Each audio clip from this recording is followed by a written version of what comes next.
শোনো, আমি কিছু বলতে চাই। হ্যাঁ, বলো, কি বলবে? আমাদের ছেলেটা তো এখন ভালো কাজকর্ম করতে শিখে গেল। এখন আমাদের ওর বিয়েটা দিয়ে দেওয়া উচিত।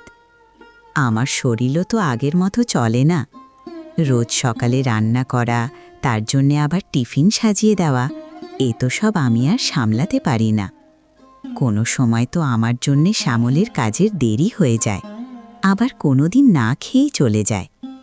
তার চেয়ে ভালো কোনো ভালো মেয়েকে দেখে ওর বিয়ে দিয়ে দিই, তার বউ সব সামলাবে। তুমি কথা ঠিকই বলেছ সরলা। একদিন না একদিন আমাদের ছেলেকে তো বিয়ে দিতেই হবে।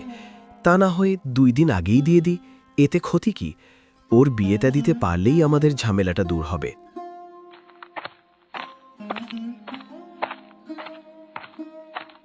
তাহলে আর দেরি করো না, তুমি আজই ঘটকের সাথে গিয়ে দেখা করো। সে যেন ভালো একটা মেয়ে দেখে, সংসারের কাজে যেন একদম পারদর্শী হয়।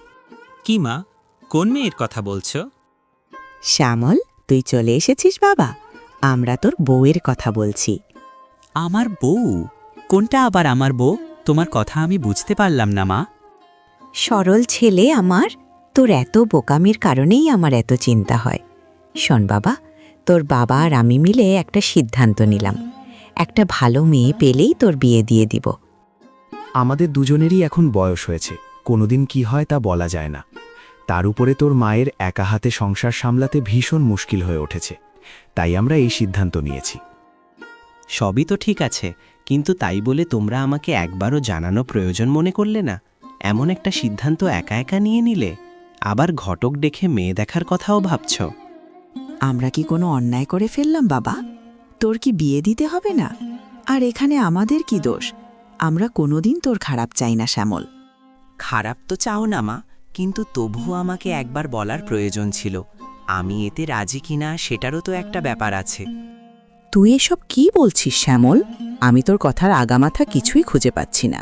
তুই যেমন বলছিস মনে হচ্ছে আমরা তোর অনেক বড় ক্ষতি করতে যাচ্ছি। তুমি একটু চুপ করো তো সরলা, আমাকে ওর সাথে একটু ঠান্ডা মাথায় কথা বলতে দাও। আচ্ছা, তুই পরিষ্কার করে বল তো, তুই কি বিয়ে করতে চাস না? যদি না বিয়ে করতে চাস, তাহলে কবে বিয়ে করবি? আমি তো কখনো বলিনি যে আমি বিয়ে করতে চাই না। তাহলে তুই এমন করছিস কেন? আমরা মেয়ে পছন্দ করলে তোর ক্ষতি কি? আমাদের পছন্দ করা মেয়েকে কি তোর পছন্দ না? সেই রকম কিছু না বাবা, তোমাদের কোনো মেয়ে খুঁজতে হবে না। পাশের গ্রামে দয়াল কাকার মেয়েকে আমার পছন্দ, আমি তাকেই বিয়ে করতে চাই। তোমরা তাদের বাড়িতে সম্বন্ধ পাঠাও। কি বলছিস এসব তুই শ্যামল? শেষে কিনা তুই ওই দয়ালের মেয়েকে বিয়ে করতে চাচ্ছিস? তুই কি জানিস না ওই মেয়ে কলেজে পড়ে? অত লেখাপড়া মেয়েকে আমি এই বাড়ির বউ করতে চাই না। ওইসব মেয়ে সংসারের কাজ করতে জানে না, সংসার কি করে সামলাতে হয় জানে না। এটা আবার তোমার কিরকম কথা মা? লেখাপড়া হলেই যে সংসার সামলাতে পারে না, এটা কোনো কথা হলো? আজকালকার মেয়েরা সবইতে পারদর্শী হয়। তারা বাইরে চাকরিও করে, আবার ঘরে সংসারও সামলায়। আর ও তো শুধু কলেজে পড়ে মাত্র। তাহলে তোমার এতে কি সমস্যা বলো? দেখছো তুমি, শুনছো ছেলের কথা কেমন আমার সঙ্গে তর্ক করছে? আমি এটারই ভয় পাচ্ছিলাম। ওই দয়ালের মেয়ে নিশ্চয়ই আমার ছেলেকে কিছু একটা করেছে। ছেলেটার মাথাটা পুরো খেয়ে ফেলেছে। শ্যামল, তুই ঘরে যা, আমি তোর মাকে সামলাচ্ছি।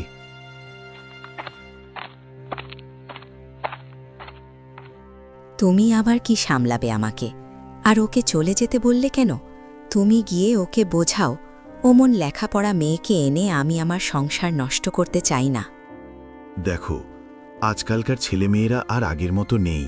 তাদেরকে এমন করে চাপ দেওয়াটা ঠিক হবে না। শ্যামল যদি সেই মেয়েকে বিয়ে করেই সুখে থাকতে পারে, তবে তাই থাক। তুমি আর এতে অমত করো না। আমি আজকেই যাচ্ছি দয়ালের বাড়িতে প্রস্তাব নিয়ে।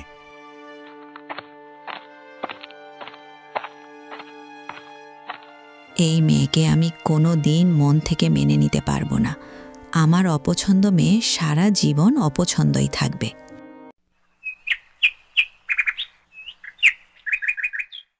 কিছুদিন পর শ্যামল আর দয়ালের মেয়ে গীতার বিয়ে হয়ে যায়। আজকে তাদের প্রথম দিন। শ্যামল গীতাকে বাড়ির ব্যাপারে বলে, দেখো, আমি আমার মা বাবাকে অনেক বুঝিয়ে তোমাকে বিয়ে করেছি, বিশেষ করে আমার মাকে। তাই তুমি একটু বুঝে শুনে ঘরের কাজগুলো করো, আর মায়ের কোনো কথায় রাগ করো না। ঠিক আছে, তুমি কোনো চিন্তা করো না। মা বলার আগেই আমি সব কাজ করে রাখব। কোনো কিছু বলার সুযোগই মা পাবে না। এখন তুমি কাজে যাবা নাকি যাও, আর খুব সাবধানে যাবা। কাজ শেষ করে তাড়াতাড়ি বাড়ি ফিরে এসো।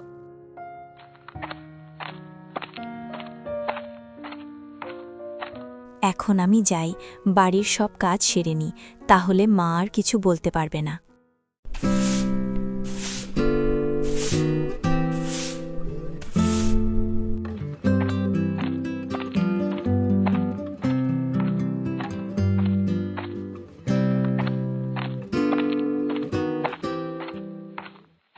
একটু বাইরে গিয়ে দেখি কি অবস্থা। কাজের একটু খুঁত পেলেই আচ্ছা করে 4টে কথা শুনিয়ে দেয়া যাবে।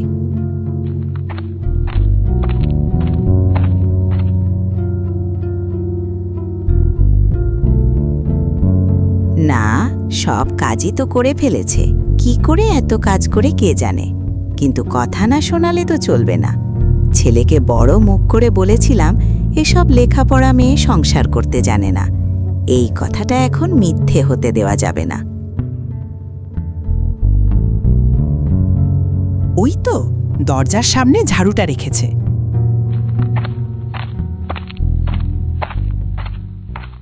হায় হায়, আমি এটা কি দেখছি! কি সর্বনাশ করেছে এই মেয়ে! আমি আগেই বলেছিলাম এসব মেয়ে গুছিয়ে সংসার করতে পারে না, তখন আমার কথা কারো কানে যায়নি।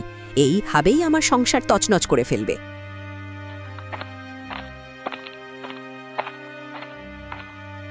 সরলা, কি হয়েছে? তুমি সকাল সকালে তো উতলা হচ্ছ কেন? দেখো তোমার শিক্ষিত বৌমা কি করেছে, ঝাড় দিয়ে ঝাঁটা দরজায় রেখেছে। আমি কোনোদিনও এমন করে রেখেছি, তুমি দেখেছো কোনোদিন? সেটি কিছু জানে না। আমি তোমাকে আগেই বলেছিলাম যে এই মেয়েকে এই বাড়ির বউ করা মোটেও ঠিক হবে না, কিন্তু কেউ আমার কথা শুনলে না। যখন আস্তে আস্তে সংসার শেষ হবে তখন বুঝতে পারবে। আচ্ছা মা, আমার না হয় ভুল হয়েছে। আজ আমার এই বাড়ির প্রথম দিন, আমি কিছু বুঝতে পারিনি। আর কখনো এমন হবে না। আপনি দয়া করে আর রাগ করবেন না। চুপ করো তুমি। আমি তোমার সঙ্গে কোনো তর্ক করতে চাই না। একটা কথা তোমাকে আমি বলে দিচ্ছি শ্যামলের বাবা, এই বৌমা নিয়ে তোমাদের দুজনকেই পস্তাতে হবে।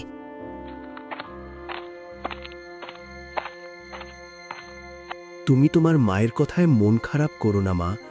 আমি একটু বাজারে যাই, আর সাবধানে কাজ করো। আমি কোনো মন খারাপ করিনি বাবা। সংসারে এসব তো হতেই থাকবে, এতে মন খারাপ করার কিচ্ছু নেই।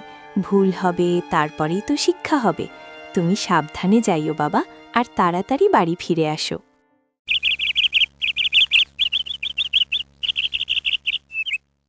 এই তরকারিটা গতকালের তরকারি, আর গন্ধও বেরুচ্ছে। এটা খেলে পেট খারাপ করবে, ফেলে দিই। এই গীতা, কি করছো ওখানে তুমি? মা, এই খাবারটা গতকালের খাবার, আর গন্ধও হয়ে গেছে। এই খাবারটি খেলে পেটে ক্ষতি করবে, তাই ফেলে দিচ্ছি। এসেছে আমার নবাবের বৌমা। গতকালের খাবার খেলেই নাকি পেটে ক্ষতি করবে। আমার সংসারটা যে খেয়ে ফেলছো, তাতে পেটে ক্ষতি করছে না? আমার সংসারটা তো ভালোই হজম করতে পারছো।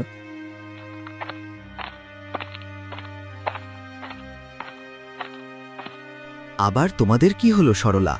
সকাল সকাল এত চিল্লাচ্ছ কেন? আচ্ছা, তুমি বলো তো, আমাকে কোনোদিন ভাত তরকারি নষ্ট করতে দেখেছো? আর দেখো তোমার বৌমাকে, রোজ রোজ সে ভাত তরকারির ফেলে দেয়। এই জন্যই এখন সংসারে আয় বাফা বলতে কিচ্ছু নেই। আমি জানি 2 জায়গায় দেখে না বিয়ে করলে কেমন হয়। এই দেখো, এতটা তরকারি ফেলে দিতে চেয়েছিল, বলছে গতকালের তরকারি খেলে নাকি পেটে ক্ষতি হবে। কোন জমিদারের মেয়ে তুমি যে আগের দিনের খাবার খেলে তোমার পেটে ক্ষতি হবে? হ্যাঁ হ্যাঁ, থাক, অনেক হয়েছে, আর কিছু বলো না। এখন মাথা ঠান্ডা করো। আর বৌমা, তুমি একটু কম কম রান্না করো, যেন নষ্ট না হয়। প্রতিদিনেরটা প্রতিদিন শেষ হয়ে যায়। আমি তো আগে কম করেই রান্না করতে চেয়েছিলাম বাবা, কিন্তু মা বললেন ওটুকুতে হবে না। আমাকে বেশি করে রান্না করিয়েছিল, পরে বেঁচে গিয়েছে। এখন সব দোষ আমার? কেমন মেয়ে তুমি! আমার সংসারে দাঁড়িয়ে আমার সামনে আমার স্বামীর কাছে আমারই নামে নালিশ করছো। এই যে, তোমরা চুপ করো তো। আর বৌমার তোমাকে আর এখানে থাকতে হবে না। যাও, ঘরে যাও, ঘরে গিয়ে কাজ করো।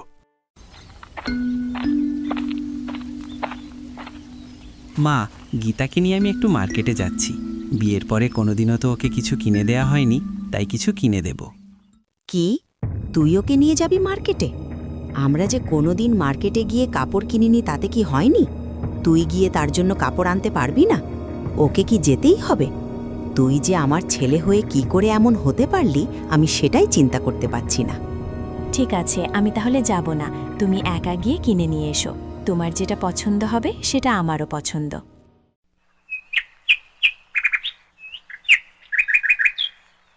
এক্ষুনি চান করলাম, আর চুলগুলোও শুকোয়নি, একদম ভিজে আছে।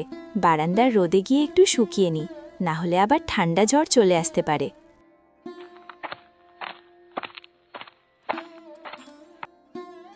এই যে গীতা, তোমার শাশুড়ি কোথায়? মা মনে হয় ভেতরেই আছে কাকিমা। আপনি চলুন ভেতরে গিয়ে বসুন। এ কি আমি দেখলাম? আমি ভাবছিলাম তুমি এতদিন হয়তো বানিয়ে বেশি বলছিলে, কিন্তু আজকে নিজের চোখে দেখলাম যে সত্যি তোমার বৌমা কোনো নিয়মকানুন মানে না।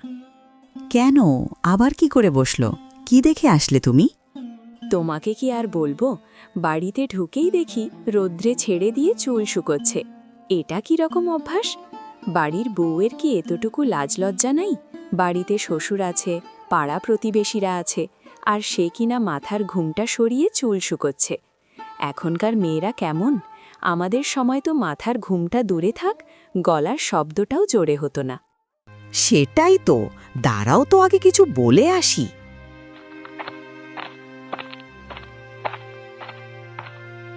খুব যে বড় জমিদারি ভাব নিয়ে রোদে চুল শুকোচ্ছ, একটুও কি লজ্জা করে না? এক্ষুনি তো শ্বশুর আসলেই তো দেখে ফেলবে। আসলে চুলগুলো অনেক ভেজা ছিল, ঠান্ডা লেগে যাবে বলে রোদে বসেছি।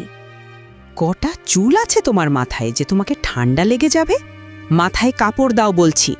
একদম লাজ লজ্জা সব বেঁচে খেয়ে ফেলেছে।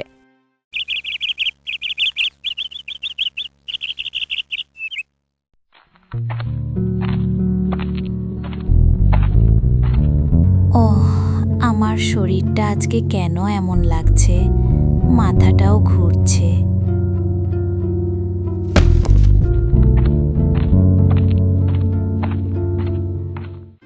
এ কি, তুমি রান্নাঘরে শুয়ে আছো কেন? গীতা কথা কি তোমার কানে যায় না?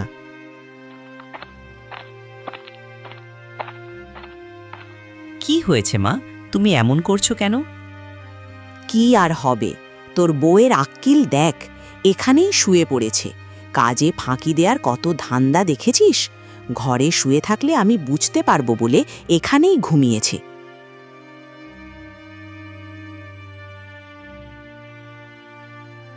মা, কেমন মানুষ তুমি? ও তো অজ্ঞান হয়ে পড়ে আছে আর তুমি বলছো ঘুমিয়ে আছে? তুমি থাকো ওর কাছে, আমি তাড়াতাড়ি ডাক্তার ডেকে নিয়ে আসছি।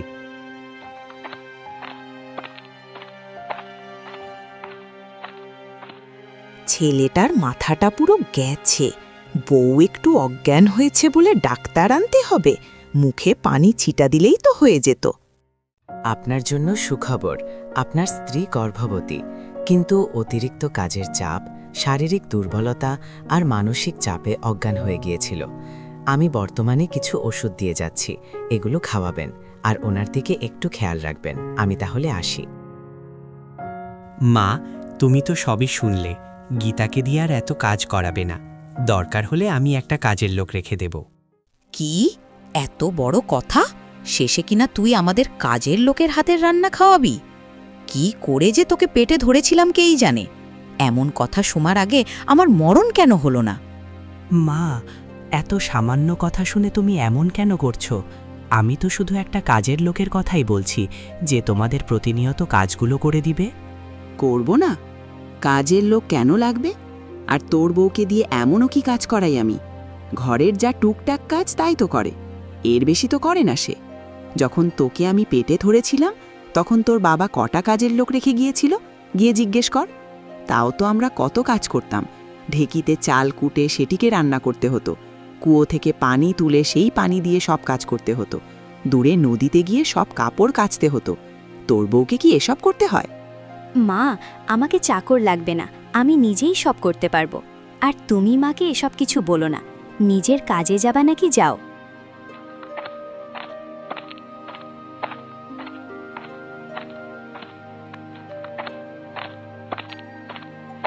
আর শোনো, গীতা, তোমাকে কিছু কথা বলি। বেশি খাবার খাবে না। খাওয়ার চাপে বাচ্চা পেটে বড় হতে পারবে না। আর বেশি বেশি কাজ করবে, তাহলে বাচ্চা খুব সহজে হয়ে যাবে।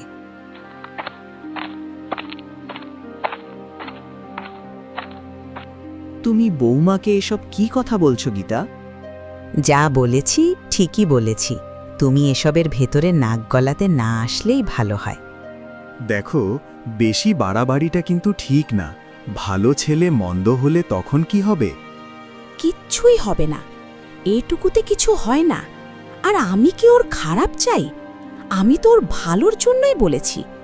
এখন তুমি যাও তো, আমার মাথা খারাপ করো না।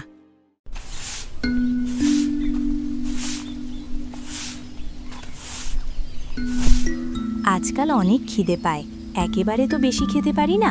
একটু পর পর এমন খিদে পায় যে সহ্য করতে পারি না। যাই একটু খেয়ে আসি, তা না হলে কোনো কাজই আমি আর করতে পারবো না।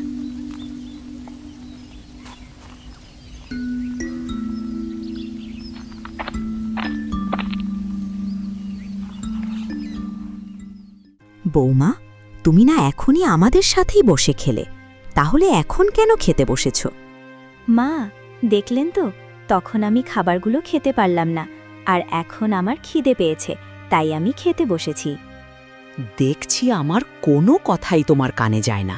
তোমাকে যে সেদিন এত করে বললাম যে এই সময় তোমার খাওয়া বেশি চলবে না, তবুও কথা শুনো না কেন? শুধু খাই খাই স্বভাব, আমার মাথাটা চিবিয়ে খেলে একেবারে। যাও যাও, ঘরের কাপড়গুলো তাড়াতাড়ি কেচে দাও, আর খাবার পানি নেই সেটাও নিয়ে এসো।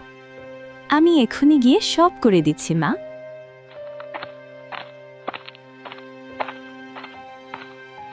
দেখো, তুমি কিন্তু বউটার সঙ্গে একটু বেশি বেশি করে ফেলছো। এই সময় ওর এত বেশি কাজ করা ঠিক নয়। তুমি আবার এই ব্যাপারে আমার সঙ্গে পদ্দারি করতে এসেছ? তোমাকে এখন কিছু বলাটাই বেকার। যেদিন কিছু একটা হবে সেদিন বুঝবে তুমি। এ কি গীতা দিদি, তুমি এখন ভরা পেটে এসব কি কাজ করছো? তোমার কি একটুকু আক্কেল নেই? এখন কি এসব কাজ করে? সেই তখন থেকে দেখছি কলসি ভরা পানি নিয়ে যাচ্ছ, এতগুলো কাপড় ধুচ্ছ। এই মেয়ে, আমার বৌমাকে এসব কি শিখিয়ে দিচ্ছিস? নিজেই তো একটা এত বড় ফাঁকিবাজ, আবার ওকেও সেই ধান্দাটাই শেখাচ্ছে। এখান থেকে দূর হ বলছি। আমি আবার কোনো খারাপ কিছু বলেছি নাকি? তুই রাখ তোর খারাপ কিছু। আমরা যেন কোনোদিনও ছেলে পেলে জন্ম দিয়ে মানুষ করিনি, এখন তোর কাছে এসব শিখতে হবে। আমার বৌমা এমনই করবে, দেখবি কেমন সুন্দরভাবে বাচ্চা জন্ম হয়ে যায়। হলেই ভালো। তুমি ওর সঙ্গে যা শুরু করেছো, ওর কপালে কি আছে কে জানে। এমনি করে বেশ কয়েক মাস কেটে যায়। মা, আমার পেট ভীষণ ব্যথা করছে। আপনার ছেলেও তো বাড়িতে নেই, কাউকে দিয়ে একটু ডাকতে পাঠান। যত সব তোমার ন্যাকামি। এত করে বলি শুয়ে না থেকে কাজ করো, পেটে বাচ্চা ভালো থাকবে। আমার কথা না শুনলে তো এমন হবেই। আর একটু ব্যথা করছে তো কি হয়েছে, তাই বলে কি আমার ছেলেকে আসতে হবে? ওর কি কাজ নেই?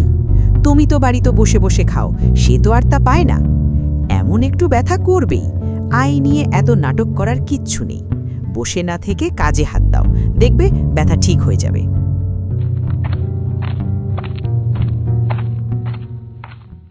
আমি কেমন মানুষের পাল্লায় পড়েছি। আমার এই অবস্থাতেও তার কোনো দয়া মায়া নেই। এদিকে আমি আর সহ্য করতে পারছি না। গীতাদি, তুমি এমন করে কাঁদছো কেন? রুমা, আমার ভীষণ ব্যথা করছে। তুমি তোমার দাদাকে খবর পাঠাও, সে যেন ডাক্তার নিয়ে আসে।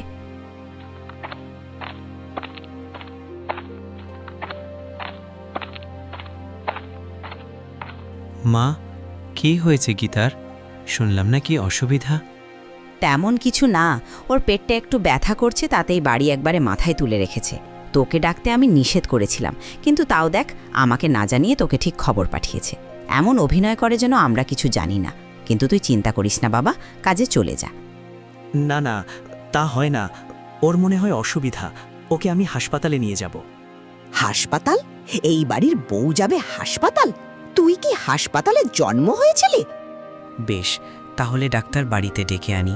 তবু আর দেখে থাকা যাবে না, আমাকে এখন যেতে দাও মা।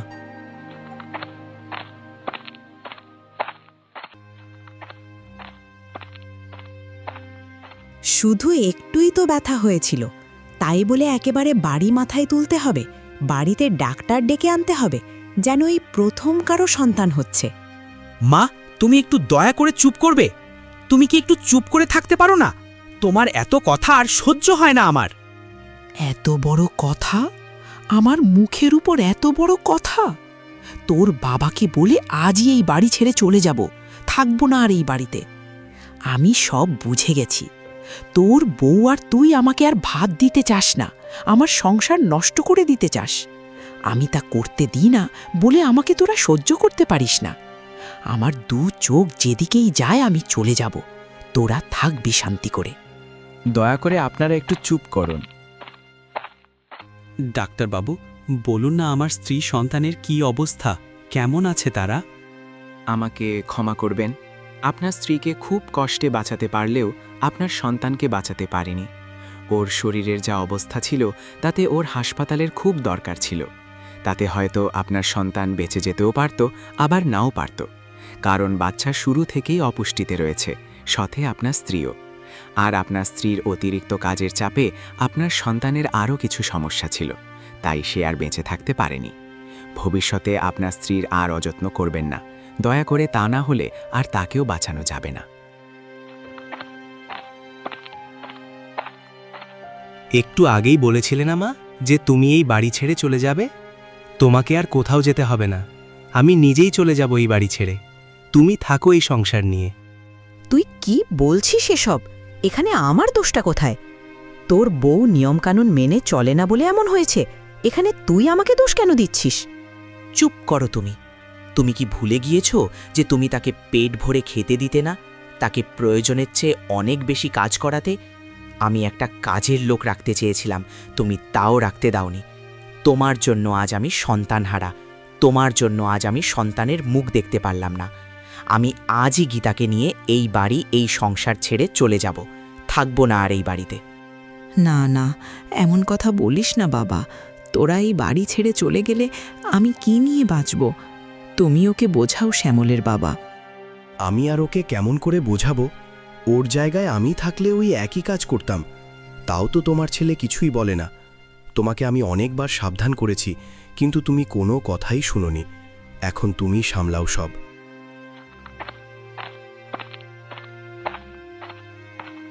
বৌমা, আমি জানি আমি অনেক বড় অন্যায় করেছি, তোমরা আমাকে ক্ষমা করে দাও। আমি আর কোনোদিন এমন করব না। আমি সবটাই বুঝতে পেরেছি। আমি আর তোমার ওপর মিথ্যে নিয়ম চাপিয়ে দিব না। আমি তোমাকে সাথে হাসপাতালে নিয়ে যাব, ডাক্তারের কাছে নিয়ে যাব। তোমরা দয়া করে এই বাড়ি ছেড়ে যেও না। আপনি কোনো চিন্তা করবেন না, আমরা কোথাও যাচ্ছি না, আমরা আপনার সাথে এখানেই থাকব। এই গল্পটি থেকে আপনি কি শিক্ষা পেলেন তা অবশ্যই কমেন্ট করে জানাবেন। আর চ্যানেলে যদি নতুন হয়ে থাকেন তাহলে চ্যানেলটি সাবস্ক্রাইব করতে ভুলবেন না, যাতে নতুন ভিডিওর সবার আগে আপনার কাছে পৌঁছায়। আর ভিডিওটি যদি ভালো লেগে থাকে তাহলে একটা লাইক করে যাবেন। ততক্ষণে ভালো থাকুন, সুস্থ থাকুন। দেখা হচ্ছে পরের নতুন কোনো ভিডিওতে। ধন্যবাদ।